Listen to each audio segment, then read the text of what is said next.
مبعوث أمريكا للرفيق عبد الحليم خدام. أنتم أيها السوريون لستم موضوعيين في سياستكم في لبنان، لا تأبهون للظروف الموضوعية، لا تأبهون للعلاقات الاستراتيجية، لا تقيمون اعتبارا لموازين القوى على الأرض. هل تعتبرون أنكم أقوى من إسرائيل ومن أمريكا؟ قال له نائب الرئيس: نعم أيها السيد، وإذا أردت جوابا خذه شريطا لمالك وشريطا لوجدي وشريطا لسلام.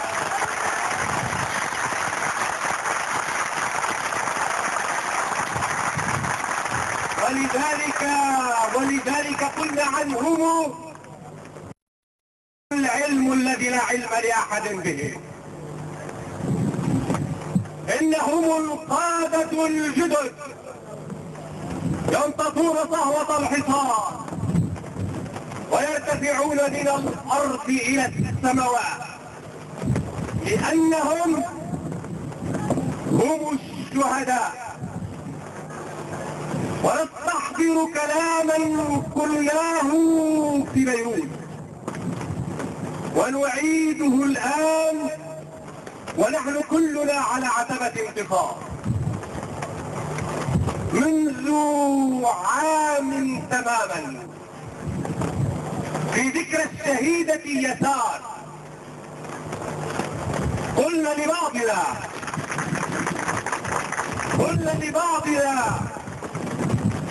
لا أحد منا يمكن أن يكون قائدا للمقاومة الوطنية.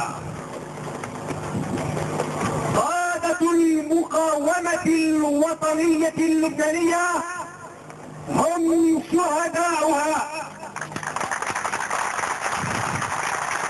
من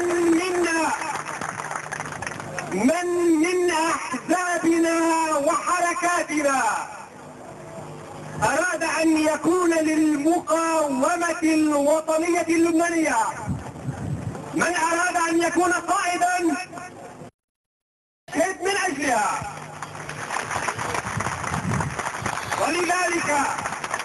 ولذلك فإن دور القوم الاجتماعي يعتبر أن مالك قائد لجبهة المقاومة الوطنية، ويعتبر أن راغب حرب قائد لجبهة المقاومة الوطنية، ويعتبر أن لؤلؤة البقاع قائدة في جبهة المقاومة الوطنية.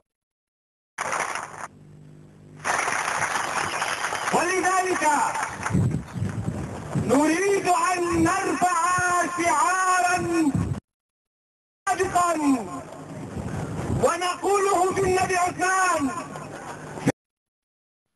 في لبنان: المقاومة الوطنية اللبنانية بتحقيق مقاومة قومية شاملة سوف تعيد تحرير الوطن من الجنوب إلى أقصى الجنوب، من لبنان إلى فلسطين، من بيروت إلى القدس عاصمة العواصم أجمعين.